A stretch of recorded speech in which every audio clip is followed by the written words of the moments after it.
Hello, আমি কামরুদ্দিন বিভব। Welcome to webacademybd.org HTML5 and CSS3 beginner Bangla tutorial 6। So আমরা এই টিউটোরিয়ালে কিভাবে লিঙ্ক করতে হয় ডিফারেন্ট কোনো ওয়েবসাইটে যাওয়ার জন্য লিঙ্ক সেট করা দেখব। সো নোটপ্যাডে সরাসরি চলে যাই।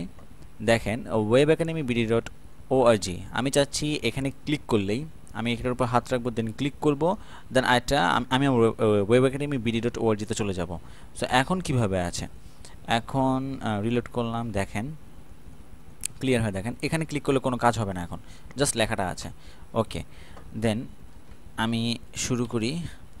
সো লিঙ্কের ট্যাগ শুরু করব।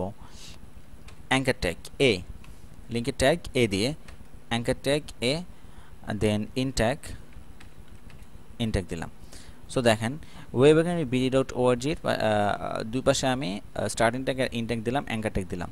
সো এখন এটাকে বোঝাতে হবে যে মূলত কোন লিঙ্কে যাবে, শুধু এ দিলেই তো হবে না। হ্যাঁ, সো href REF অ্যাট্রিবিউট নিলাম ইকুয়াল টু ঠিক ডাবল কমা। ওকে, href means hyper text reference. So আমি href এর মধ্যে আমি লিঙ্কটা দিব http://www, শুধু webacademybd.org দিলেই হবে না, এটার মাঝখানে হ্যাঁ পুরোটাই দিতে হবে আপনাদেরকে। www.webacademybd.org।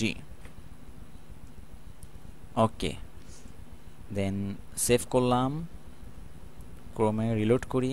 দেখেন webacademybd.org। সো ক্লিক করি। সরি টু সে আমার ওয়েবসাইটটা এখন কাজ চলতেছে, তাই উই আর কামিং সুন দিয়ে রেখেছি। আমি আশা করি আপনারা যখন এই ভিডিওটি দেখতে থাকবেন, আমার ভিডিওটি সব শেষ হবে, ততদিনে আমার ওয়েবসাইটও পুরো ক্লিয়ার থাকবে। ওকে, ব্যাক করলাম। যাই হোক, সো আমরা একটা জিনিস খেয়াল করি, যখন আমি webacademybd.org তে ক্লিক করতেছি, আমার সেম পেজটা রিলোড হয়ে যাচ্ছে, সেম পেজটা রিলোড হয়ে এখানে ওয়েবসাইটে চলে আসতেছে। হ্যাঁ, সো আমি আবার ব্যাক করি।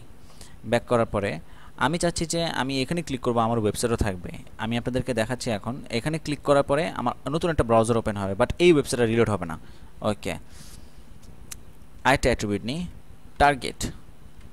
Target equal to underscore blank. কী করলাম, টার্গেট করলাম যে কোথায় যাবে। আমি যখন এটার উপর ক্লিক করব, আরেকটা ব্ল্যাঙ্ক পেজ, মানে ওয়েবসাইটটা থাকবে, আরেকটা পেজ ওপেন হবে, ওই পেজের মধ্যে এই ওয়েবসাইটটা যে লিঙ্কটা আমি শো করলাম ওই লিঙ্কটা শো হবে। এখন যাই আমি আবার, ওকে, আবার রিলোড করলাম। এখন দেখেন webacademybd.org তে ক্লিক করলে সেম পেজটা রিলোড হবে না। ক্লিক করলাম, আরেকটা পেজ ওপেন হলো, এর আগের পেজটা আছে, আমি এটা আবার কেটে দিই, ক্লিক করলাম, আরেকটা পেজ ওপেন হলো। সো এরকম আপনি সারাদিন করতে পারবেন। লাইক আরেকটা নিই, google.com,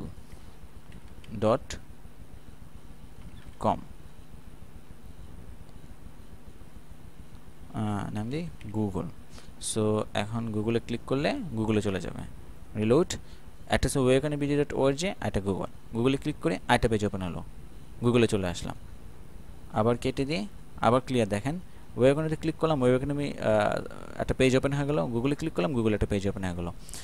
সো এই টিউটোরিয়ালসে আমি কিভাবে লিঙ্ক সেট করতে হয়, কিভাবে অন্য কোনো মানে ওয়েবসাইটের মাধ্যমে যেতে হয় লিঙ্ক অ্যাড করে, target equal to underscore blank দেখালাম। তো যাই হোক, এই টিউটোরিয়ালসে আজকে এইটুকু পর্যন্তই।